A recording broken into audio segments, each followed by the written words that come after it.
it's Moose, and thank you so much for joining me back here. Today we are going to do my January wrap-up 2022. I still forget it's 2022.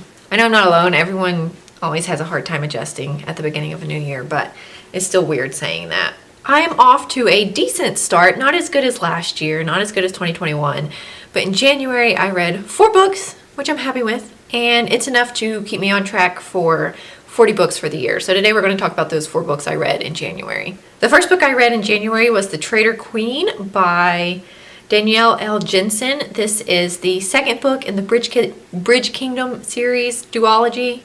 I think there's going to be a third book, but it doesn't follow the main 2 characters of the first 2 books. It follows some side characters from the original duology. My daughter's waking up. So I read The Traitor Queen. I think it was a fine ending to the duology, but overall, I wanted a little bit more. It kind of, I don't know, it just left me wanting more, specifically about the characters and the relationship that is the main focus of this duology. Overall, though, I definitely recommend the series as a whole. The Traitor Queen is the second one. Just as a quick little summary, I don't want to give too much away about this one in particular, since it is the second one. But in this world, the main character, Lara, I think is her name, she's this princess who has been trained to kind of infiltrate the Bridge Kingdom since she was very, very little. I think she was taken when she was like 5 years old to be raised and to kind of be trained as like an assassin. She can easily kill people. She knows codes and stuff to write in letters to pass on information. And so her dad has kind of tasked her with marrying the prince of a different kingdom, the Bridge Kingdom.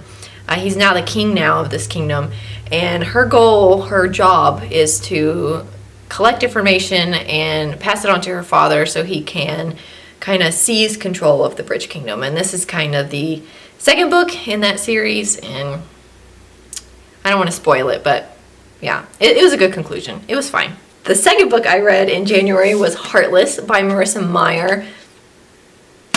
I was pleasantly shocked by how much I enjoyed this book. I bought this book years ago. I think I might have still been in high school. I have since, went through 3 years of undergrad and 2 years of my master's. So at least 5 years ago now. I would say maybe even 6 or 7 since I bought this book. And it's been sitting on my shelf, on my TBR shelf, since then. And I just now got around to it. But I think I kept putting it off because, one, I bought it on the recommendation of a booktuber I used to watch.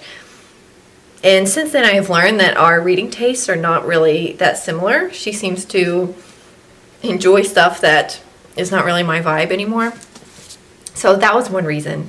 And then the second reason, I knew this had something to do with Alice in Wonderland. And I was not very familiar with that story just in general. I had read it, but I listened to it on audiobook the first time, and I've recently reread it, but the first time before I read this, I listened to it on audiobook and I didn't really comprehend a whole lot of the story. So I was kind of daunted to read this, not really knowing a whole lot about Alice in Wonderland itself. But this is basically a Alice in Wonderland retelling, backstory type thing for the Queen of Hearts. So interesting. I really enjoyed it. I didn't really know that it was kind of about the Queen of Hearts until I got into reading it and stuff like that. I never read the little blurbs or anything like that in these kind of stories, books in general. I like to go into a book knowing as little as possible, but if you're looking for something Alice in Wonderland kind of retelling backstory type thing, this was phenomenal. I liked how it ended. How do I say this without giving spoilers? Every once in a while, I enjoy a book that is not a happy ending. And I think this sufficed. It was good. Is that too much of a spoiler? I hope not. It was good, though. And it makes me want to read the rest of the Lunar Chronicles. I know everybody raves about those, but I never really had any interest until now. But now I kind of want to read them. I think I might look for some more of those, because this one was good. The next book I read in January was The Maidens by Alex Michaelides. I don't know how you say that last name. Again, I guess I just had a good reading month in January because I don't want to say blown away by this, but at the same time blown away by this. It was one of my goals this year to get into thrillers, and Ange over at Books with Ange had mentioned, I think the first one of this is The Silent Patients, and then this one, The Maidens. And so I put this one on hold at Libby. It came in, I read it, and found that I really, really, really enjoyed thrillers. I read this one in like 2-3 days maybe. I read it very quickly. I ate it up. I wanted to keep reading it. I wanted to find out what happened. In my head, I was trying to figure out who the killer was, you know, that kind of thing. I kept messaging Ange and telling her what my different theories were throughout my reading process. But overall, I guess I enjoy thrillers. So maybe that will be popping up more here on my channel here soon. So in this one specifically, our main character, I don't even remember her name. Mariana, maybe? Anyways, she has this niece named Zoe, I think is her name, who is at college. And her niece calls her up one day and she's like, hey, auntie, my best friend has been murdered. And so Mariana goes over to comfort her niece. And while she's there, she discovers that some funky stuff is going on. And so she kind of takes it upon herself to solve this murder mystery because the cops are not listening to what she thinks is valid evidence.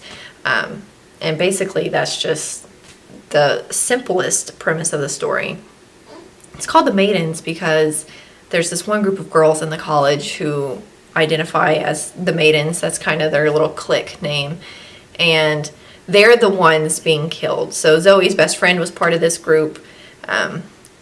As Mariana is kind of investigating that, other girls within that group are killed. So that was the premise. Very simple. I was not expecting the ending. I think that might be why I enjoyed it so much. But either way, if you're looking for a good thriller, this was a good one. I guess, coming from someone who doesn't read thrillers, that this was like her first thriller. I really enjoyed it, so. All right, and the last book I read in January was A Heart So Fierce and Broken by Bridget Kimmerer. I don't know. Someone please tell me how to pronounce her last name. This is the second book in the Cursebreaker trilogy. I think it's a trilogy. It's the second book for A Curse So Dark and Lonely. And I really liked it. I did say in like my Curse So Dark and Lonely review that I liked the character of Gray. I thought he would play a bigger role in the next book. I was right. I'm not going to spoil a whole lot of stuff other than to say I was right. Gray does play a bigger part in the next book. He's predominantly the main character in this book, which I enjoyed. I enjoyed seeing more of his character and even character development. He might be my favorite character in the series. I'm excited to read the last one. I have some other stuff up next that I'm trying to get through. But I do plan on getting to the conclusion soon. The last book in the trilogy soon. I don't even know the name of it. I should probably look that up. Anyways, yeah. It was good. I don't really have a whole lot to say about it because I don't want to spoil it since it is the second in the series, but thumbs up from me. Alright. So there we go. Those are the 4 books I read in January. 4 is good for me. Again, not as good as last year. I think I'm already on track to do better in February, which is a-okay with me. But I'm happy with 4. I feel like it was a successful reading month. Anyways, thank you guys so much for watching this video. If you liked it, be sure to subscribe down below and leave a comment. Let me know what you read in January. Specifically your favorite book in January. If you think I should check it out, if you think I would like it. You guys are awesome. I am so thankful for you. And we will meet back here next time, guys. See ya!